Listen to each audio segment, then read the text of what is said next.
Coucou les poussins! J'espère que vous allez bien, moi ça va très bien. Dans cette vidéo, je vais vous parler des univers multiples. Alors je m'intéresse beaucoup à tout ce qui est en rapport avec l'univers, l'espace, les planètes, la galaxie, tout ça. Je pense que ça se voit. Hein. Et en plus j'ai appelé mon chat Galaxy, c'est pas pour rien. J'ai même un collier. Hein. Du coup ça fait référence à mes deux passions, mon chat et l'espace. Et je l'ai mis dans la catégorie chair de poule parce que ça peut être flippant pour des gens en fait. Moi personnellement ça me fait un peu peur parce que l'inconnu fait toujours peur, ça c'est vrai. C'est des choses qu'on a du mal à comprendre, donc forcément on est un peu angoissé par rapport à ça. Donc le mettre dans la catégorie chair de poule, pour moi ça avait quand même du sens. Je vais donc vous parler de 5 raisons qui font que nous pourrions vivre dans un multivers.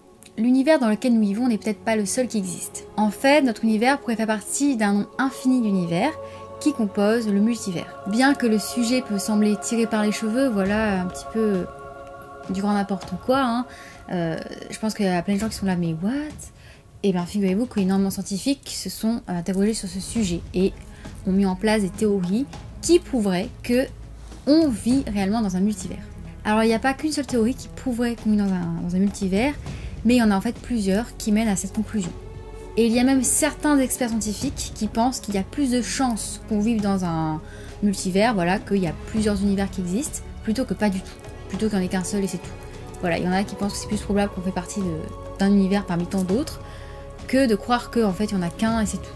Première théorie qui prouverait que nous vivons dans un multivers. Les scientifiques ne sont pas sûrs de la forme de l'espace-temps, mais il est fort probable qu'il soit plat. Il est donc plus probable que l'espace-temps soit plat et qu'il s'étire infiniment. Mais si l'espace-temps ne s'arrête jamais, il doit ensuite finir par revenir à son point de départ. Car il existe un nombre fini de façons de disposer les particules dans l'espace et le temps. Donc si vous regardez assez loin, vous pourriez trouver en fait une autre version de vous. En fait, il y aurait des versions infinies de nous en fait qui existeraient. Et certains de ces doubles pourraient être en train de faire exactement la même chose que vous êtes en train de faire en ce moment. Voilà. Pendant que d'autres ont décidé de ne pas s'habiller forcément pareil. Voilà, ils ont mis un autre pull, un autre pantalon. Et d'autres encore auront fait des choix de vie et de carrière complètement différentes de la vôtre. Voilà. Donc par exemple, dans un autre univers, il y aurait une version de vous qui serait médecin, ou infirmière, ou chanteuse, ou qui vivrait dans un autre pays, ou qui, par exemple, serait méga riche, un milliardaire, ou très très pauvre, voilà. Ou quelqu'un qui est exactement le même que vous, mais qui n'a pas forcément le même style, juste ça différent. Quelques différences ou des très grandes différences. Voilà ce que cette théorie induit en fait. Parce que l'univers observable ne s'étend que dans la mesure où la lumière a eu la chance de pénétrer dans les 13,7 milliards d'années qui se sont écoulées depuis le Big Bang, ce qui représente 13,5 milliards d'années-lumière. L'espace-temps au-delà de cette distance peut être considéré comme son propre univers séparé, ce qui voudrait dire qu'une multitude d'univers existent côte à côte dans un gigantesque patchwork de mondes. Deuxième théorie, l'univers de bulles. En plus des univers multiples créés par l'extension infinie de l'espace-temps, d'autres univers pourraient en fait découler d'une théorie appelée inflation éternelle. L'inflation en fait c'est la notion que l'univers s'est développé rapidement après le Big Bang, se gonflant comme un ballon. L'inflation éternelle, proposée pour la première fois par le cosmologue Alexander Vilenkin de l'université Tufts, suggère que certaines poches d'espace cessent de gonfler, tandis que d'autres régions continuent de se gonfler, donnant ainsi lieu à de nombreux univers de bulles isolés. Et en fait, notre univers, c'est une petite bulle parmi d'autres bulles, voilà. Et certaines de ces bulles gonflent encore comme la nôtre, alors que d'autres, pas du tout en fait. Et selon cette théorie, dans chacune de ces bulles, il y a un univers où, en fait, tout fonctionne complètement différemment. Les lois physiques sont complètement différentes. Du coup, il y aurait des mondes vraiment étranges qu'on ne pourrait même pas imaginer, en fait, pas comprendre du tout.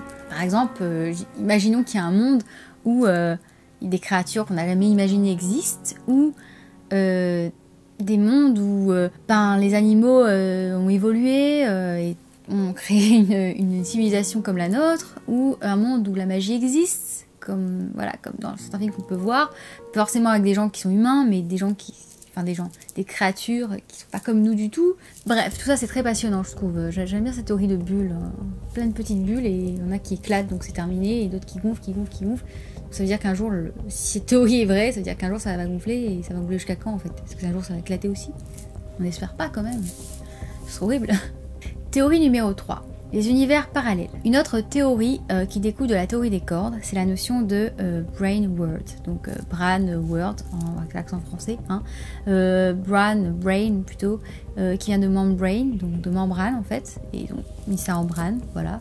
Pourquoi je ne sais pas. Donc les mondes de membrane, c'est ce que ça veut dire. Monde, membrane.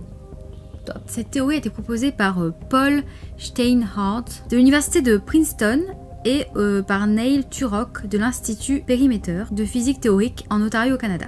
L'idée vient de la possibilité que notre monde comporte bien plus de dimensions que les 3 dimensions de l'espace et du temps que nous connaissons. En plus, notre propre brane, donc membrane tridimensionnelle d'espace, d'autres branes tridimensionnelles peuvent flotter dans un espace de dimension supérieure. Brian Greene, physicien de l'Université de Columbie, décrit l'idée comme la notion que notre univers est l'un des nombreuses dalles flottant dans un espace de dimension supérieure. Un peu comme si y avait une tranche de pain qui était à l'intérieur d'un pain cosmique plus grand. Une autre réflexion sur cette théorie suggère que ces univers de Bran ne sont pas tous parallèles et hors de portée. Certains en fait se percutent continuellement, ce qui fait qu'il y a des Big Bang répétés en fait. À chaque fois qu'ils se percutent, tout est remis à zéro en fait, tout se détruit, tout recommence perpétuellement. Voilà, donc il n'y a pas grand chose qui peut se créer quoi. On passe maintenant à la théorie numéro 4. Les univers filles. La théorie de la mécanique quantique qui règne sur le monde minuscule des particules subatomiques suggère une autre manière de créer des univers multiples. La mécanique quantique décrit le monde en termes de probabilité plutôt que de résultats définis. Et les mathématiques de cette théorie pourraient suggérer que tous les résultats possibles d'une situation se produisent dans leur propre univers séparé. Par exemple, imaginez un carrefour où vous pouvez aller à gauche ou à droite, et à chaque fois qu'il y a en fait un choix à faire, il y a 2 univers filles qui se créent, un où vous allez à droite et un où vous allez à gauche. Je sais pas si c'est clair. C'est-à-dire qu'en fait, dans chaque univers, il y a un choix différent que vous avez fait. Ça veut dire que tout ce qui découle de vos choix vont exister en fait, ou ont existé. Par exemple, il y a un soir, vous avez eu le choix de manger soit mexicain, soit italien, vous êtes allé dans un restaurant mexicain, et ben dans un autre univers, imaginez-vous que vous avez décidé de manger plutôt italien. Donc, en fait, votre choix va créer des situations différentes. Et dans chaque univers, il y a une copie de vous qui est témoin de l'un ou l'autre résultat, pensant à tort que leur réalité est la seule réalité. Écrit Greene dans La réalité cachée. Et d'ailleurs, sur Netflix, il y a une série qui vient de sortir. C'est une série espagnole. Ça s'appelle If I Hadn't Met You, si je ne t'avais pas rencontré. Et dans cette série, en fait, on aborde... c'est le sujet central, en fait, c'est sur les univers multiples. Si ça vous intéresse, regardez cette série. Bon, on va dire que ça peut ne pas plaire à tout le monde parce que c'est une série... c'est pas genre... il n'y a pas beaucoup d'action, quoi. C'est très psychologique. Donc si vous n'aimez pas trop les séries où c'est un peu lent, psychologique, peut-être que ça va pas vous plaire. Mais bon, moi j'aime bien. J'aime bien pour l'instant. J'ai regardé 7 ou 8 épisodes, il y en a 10. Et j'aime plutôt bien. Ça me plaît bien. Voilà. Autre série que je vous conseille, c'est VOA, qui est une série sur Netflix aussi. La première saison est sortie il y a 2 ans de ça, je crois. Et la nouvelle saison, la saison 2, est sortie récemment. Et j'avoue que je préfère la saison 1, parce que la saison 2 est beaucoup plus complexe que la saison 1, qui était déjà pas mal quand même. Mais vu que ça touche les univers parallèles, ça me parle beaucoup et j'ai beaucoup apprécié. Et là par contre, niveau maquillage et effets spéciaux, ça y va. Hein. Ça envoie du lourd. Voilà. Dernière théorie, les univers mathématiques. Alors attention, avant d'aborder cette dernière théorie, préparez vos cerveaux car ça risque de chauffer, voilà. Les scientifiques se sont demandé si les mathématiques étaient simplement un outil utile pour décrire l'univers ou si les mathématiques elles-mêmes constituaient la réalité fondamentale. Nos observations de l'univers ne sont que des perceptions imparfaites de sa véritable nature mathématique. Si tel est le cas, la structure mathématique particulière qui compose notre univers n'est peut-être pas la seule option possible, et en fait, toutes les structures mathématiques possibles existent sous la forme d'univers distincts. Une structure mathématique est quelque chose que vous pouvez décrire de manière totalement indépendante du bagage humain, a déclaré Max Tegmark du MIT, qui a proposé cette idée géniale. Je crois vraiment qu'il existe un univers qui peut exister indépendamment de moi, et qui continuerait d'exister même s'il n'y avait pas d'humain. Donc voilà les 5 théories qui prouvent que nous vivons dans un multivers en fait. Moi personnellement j'y crois. Je crois vraiment qu'il y a plusieurs univers, plusieurs versions de moi qui existent, ce serait trop drôle. Et que selon les choix que j'ai faits, que j'ai les personnes que j'ai rencontrées, la route que j'ai prise, le trottoir que j'ai pris, le choix de vie que j'ai pris, ma vie est complètement différente et qu'il y a plusieurs versions de moi qui existent. Et je pense aussi qu'il y a des univers complètement différents d'une autre, où voilà, les lois physiques ne sont pas les mêmes du tout. Au lieu d'avoir des atomes, il y a d'autres trucs à la place. Enfin, voilà, c'est pas du tout la même chose, quoi. Et vous pouvez même pas comprendre, en fait, tellement c'est différent de ce qu'on connaît. Et voilà, quoi. Et je trouve ça cool. Voilà, moi ça fait un peu peur parce que l'inconnu fait peur. De toute façon, ça m'étonnerait qu'on puisse avoir accès à ces univers de toute façon. N'hésitez pas à mettre un commentaire sous la vidéo, à me dire ce que vous en avez pensé, si vous y croyez ou pas. N'oubliez pas aussi de mettre un j'aime à la vidéo si elle vous a plu.